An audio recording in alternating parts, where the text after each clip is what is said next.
ಈ ದೇವಸ್ಥಾನ ಭೂಮಿ ಹುಟ್ಟಿದಾಗಿನಿಂದಲೂ ಪ್ರಾರಂಭವಾಗಿದ್ದು, ಭೂಮಿಯೊಳಗಡೆ ಒಂದು ವಿಗ್ರಹ ಹಾಗೂ ಮೇಲೆ ಒಂದು ವಿಗ್ರಹ ಇರುವ ಅಪರೂಪದ ದೇವಸ್ಥಾನ ಇದಾಗಿದ್ದು, ಇಲ್ಲಿ ಬೇಡಿದ ವರಗಳನ್ನು ಕೊಡುವ ಮಹಾತಾಯಿ ನೆಲೆಸಿದ್ದು, ದಿನೇ ದಿನೇ ಭಕ್ತರು ಹೆಚ್ಚಾಗುತ್ತಿದ್ದು, ಪ್ರತಿ ಅಮಾವಾಸ್ಯೆ ಹಾಗೂ ಹುಣ್ಣಿಮೆ ದಿನ ಬಹಳ ವಿಶೇಷವಾದ ಹೋಮ ಹವನ ಪೂಜೆಗಳನ್ನು ಹಮ್ಮಿಕೊಳ್ಳಲಾಗುತ್ತಿದ್ದು, ಪ್ರತಿ ಶುಕ್ರವಾರ ವಿಶೇಷ ಪೂಜೆ ಇರುತ್ತದೆ.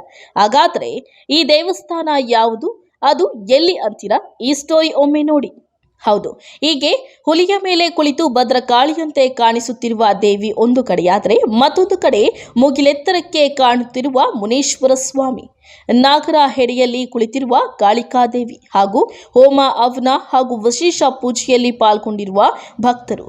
ಇದೆಲ್ಲ ಕಂಡು ಬಂದದ್ದು ಕೋಲಾರ ಜಿಲ್ಲೆಯ ಮಾಲೂರು ತಾಲೂಕಿನ ಕುಡಿಯನೂರು ಗ್ರಾಮದಲ್ಲಿ. ಹೌದು, ಈ ದೇವಸ್ಥಾನದ ಭೂಮಿ ಹುಟ್ಟಿದಾಗಿನಿಂದಲೂ ಪ್ರಾರಂಭವಾಗಿದ್ದು, ಭೂಮಿಯೊಳಗಡೆ ಒಂದು ವಿಗ್ರಹ ಹಾಗೂ ಮೇಲೆ ಒಂದು ವಿಗ್ರಹ ಇರುವ ಅಪರೂಪದ ದೇವಸ್ಥಾನ ಇದಾಗಿದ್ದು, ಕರ್ನಾಟಕದ ಮೂಲೆ ಮೂಲೆಗಳಿಂದ ಹಾಗೂ ಹೊರ ರಾಜ್ಯ ಹೊರ ಜಿಲ್ಲೆಗಳಿಂದ ಸಾವಿರಾರು ಭಕ್ತರು ಇಲ್ಲಿ ಆಗಮಿಸಿ ಕಾಳಿಕಾಂಬಾ ದೇವಿಗೆ ವಿಶೇಷ ಹೋಮ ಹವನ ಸಲ್ಲಿಸಿ ತಮ್ಮ ಇಷ್ಟಾರ್ಥಗಳಿಗೆ ಸಿದ್ಧಿ ಪಡೆದು ಹೋಗುತ್ತಿದ್ದಾರೆ.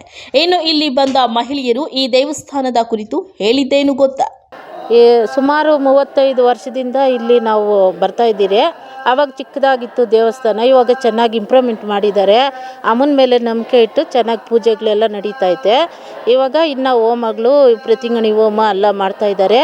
ಎಲ್ಲ ಸ್ವಲ್ಪ ಇಂಪ್ರೂವ್ಮೆಂಟ್ ಆಗ್ತೈತೆ. ಸುತ್ತಪಕ್ಕ ಹಳ್ಳಿಗಳೆಲ್ಲರೂ ಬಂದು ಪೂಜೆ ಮಾಡಿ ಚೆನ್ನಾಗಿ ನಡೀತಾ ಐತೆ. ಏನೋ ಒಂದು ನಂಬಿಕೆ ಇಟ್ಟು ಅಮ್ಮನ ಮೇಲೆ ಬಂದರೆ ಎಲ್ಲರಿಗೂ ಒಳ್ಳೆಯದಾಗುತ್ತೆ.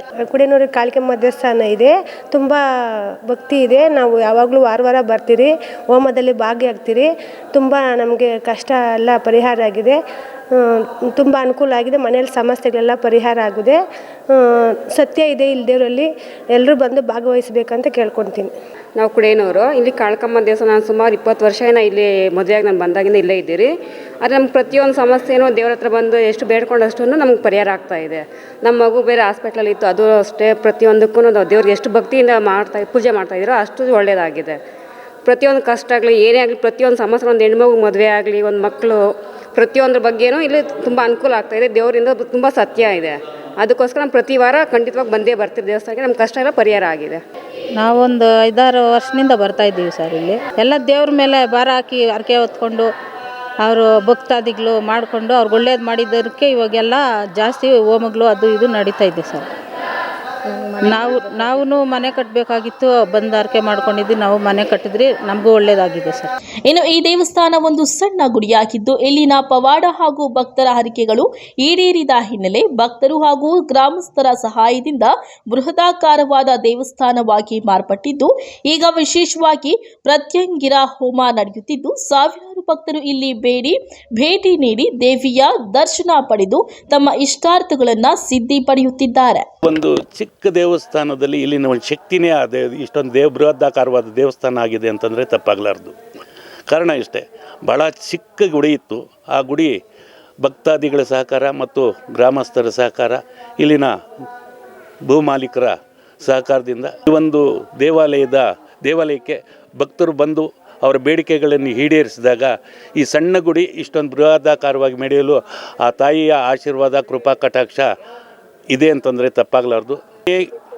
ಅವರ ಮನಸ್ಸಿನ ಭಾವನೆಗಳನ್ನ ಕೇಳ್ಕೊಂಡಾಗ ಖಂಡಿತ ಅದು ನೆರವೇರುತ್ತೆ.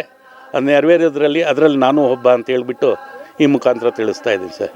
ಇನ್ನು ಹಿಮಾಲಯ, ಕೇದಾರನಾಥ, ಬದ್ರಿನಾಥದಲ್ಲಿ ತಪಸ್ಸನ್ನ ಮಾಡಿದ ವಿಷ್ಣು ಅಘೋರಿ ಬಾಬಾ ಅವರು ಈ ಕಾಳಿಕಾ ದೇವಿಗೆ ಆಕರ್ಷಿತನಾಗಿ ಇಲ್ಲಿ ಬಂದು ದೇವಸ್ಥಾನವನ್ನ ಪುನರ್ ನಿರ್ಮಾಣ ಮಾಡಿ ಇಲ್ಲಿನ ಶಕ್ತಿಯನ್ನ ನಂಬಿದ ಭಕ್ತರಿಗೆ ಅರಿವು ಮೂಡಿಸಿ ತಮ್ಮ ಎಲ್ಲ ಇಷ್ಟಾರ್ಥಗಳಿಗೆ ಸಿದ್ಧಿ ದೊರಕುವಂತೆ ಮಾಡುತ್ತಿದ್ದಾರೆ. ಈ ಕುರಿತು ಅವರು ಹೇಳಿದ್ದೇನು ಗೊತ್ತಾ? ನೀವೇ ಕೇಳಿ. ಹರಿ ಓಂ. ನಾವು ಇಲ್ಲಿ ಬಂದು ನಾನು ಕೇದಾರನಾಥ, ಬದ್ರಿನಾಥ, ಅಮರನಾಥ, ಹಿಮಾಲಯದೆಲ್ಲ ನಾನು ಸಿದ್ಧಿ ಮಾಡಿಕೊಂಡು ಕಾಶಿ ಕ್ಷೇತ್ರ ನೋಡಿಕೊಂಡು ನಾನು ಬಂದಿದ್ದೀನಿ. ನಾನು ಆನೇಕಲ್ ತಾಲೂಕದಲ್ಲಿ ಇಲ್ಲಿ ಕೊಡೇನೂರಿನ ಗ್ರಾಮದಲ್ಲಿ ಇಲ್ಲಿ ನಾನು ನನಗೆ ಆಹ್ವಾನ ಕೊಟ್ಟಿದ್ದೆ ಅಮ್ಮ. ನಾನು ಬಂದು ನೋಡಿದ ತಕ್ಷಣ ಇಲ್ಲಿ ಬಂದು ಆಸನಗಳು ಎಲ್ಲ ಬರ್ತಿರೋದು ನೋಡಿ, ಇದೆಲ್ಲ ನೋಡಿ ಏನಿದೆ ಇದೆಲ್ಲ ಎದ್ಬಿಟ್ಟು ಬಂದು ನೋಡಿ ಅದನ್ನೆಲ್ಲ ತೆಗೆದು ಎಲ್ಲ ಮತ್ತೆ ಪ್ರತಿಷ್ಠಾಪನೆ ಮಾಡಿ ಅದಕ್ಕೆ ಆಕರ್ಷಣೆ ಕೊಟ್ಟು ಮತ್ತೆ ನಾನು ಇಲ್ಲಿ ಪೂಜೆ ಮಾಡಿ ಅಮ್ಮ ನನಗೆ ಯಾರು ಅನ್ನೋಕೆ ನನಗೆ ಅಮ್ಮ ಇಲ್ಲಿ ಕೊಟ್ಟಿದ್ದಾರೆ. ನಾನು ಇಲ್ಲಿ ಮಾಲೂರು ತಾಲೂಕಿಂದ ಆನೇಕಲ್ ತಾಲೂಕಿನ ಮಾಲೂರು ತಾಲೂಕಿಗೆ ಬಂದು ನಾನು ಮಾಡಿಕೊಡ್ತಾಯಿದ್ದೀನಿ. ಎಲ್ಲ ಜನಗಳಿಗೂ ಒಳ್ಳೆಯದಾಗ್ತಾಯಿದೆ. ಕಾಳೆ ಭೈರವಾಯ ಇಲ್ಲಿ ಬಂದು ಕೊಡೇನೂರು ಗ್ರಾಮದಲ್ಲಿ ಅಘೋರ ಪ್ರತಿಂಗೇರ ಅಮ್ಮನ ಪ್ರತಿಷ್ಠಾಪನೆ ಮಾಡಿದ್ದೀವಿ. ಅಘೋರ ಪ್ರತಿಷ್ಠಾಪನೆ ಮೂಲಸ್ಥಾನ ಇದು. ಮೂಲಸ್ಥಾನದಲ್ಲಿ ಏನಾಗಿದೆ ಅಂದರೆ ಎಲ್ಲ ಕಡೆಯೂ ಅಮ್ಮನವ್ರ ದೇವಸ್ಥಾನದಲ್ಲೇ ಮಾಡೋದು ಅಘೋರ ಪ್ರತಿಂಗೇರ. ಇಲ್ಲಿ ಏನಂದರೆ ಉಗ್ರವಾಗಿ ಅಘೋರ ಕಾಳಿ ಮಾಡ್ತಾಯಿದ್ದೀವಿ. ಉಗ್ರ ಅಮ್ಮನವ್ರ ಕ್ಷೇತ್ರದಲ್ಲಿ ಮಾಡಿದ್ರೆ ಅದಕ್ಕೆ ತುಂಬ ಶ್ರೇಷ್ಠ. ಬೇರೆ ದೇವಸ್ಥಾನದಲ್ಲ ಅವ್ರಿಗೆ ಏನೇ ತೊಂದರೆಗಳಿದ್ರೂ ಅವ್ರು ಕೂತ್ಕೊಂಡು ಹೋಮದಲ್ಲಿ ಪಾಲ್ಗೊಂಡ್ರೆ ಸಾಕು, ಅವ್ರ ಪರಿಹಾರ ಖಂಡಿತ ಆಗ್ತದೆ. ಒಟ್ಟಾರೆ ಈ ಕಾಳಿಕಾಂಬಾ ದೇವಸ್ಥಾನದಲ್ಲಿ ಹೆಚ್ಚು ಪವಾಡ ನಡೆಯುತ್ತಿದ್ದು, ಸಾವಿರಾರು ಸಂಖ್ಯೆಯಲ್ಲಿ ಹೊರ ರಾಜ್ಯ ಹೊರ ಜಿಲ್ಲೆಗಳಿಂದ ಭಕ್ತರು ಆಗಮಿಸಿ ದೇವಿಯ ದರ್ಶನ ಪಡೆಯುತ್ತಿರುವುದು ಆಶ್ಚರ್ಯಕರ ಸಂಗತಿಯಾಗಿದೆ.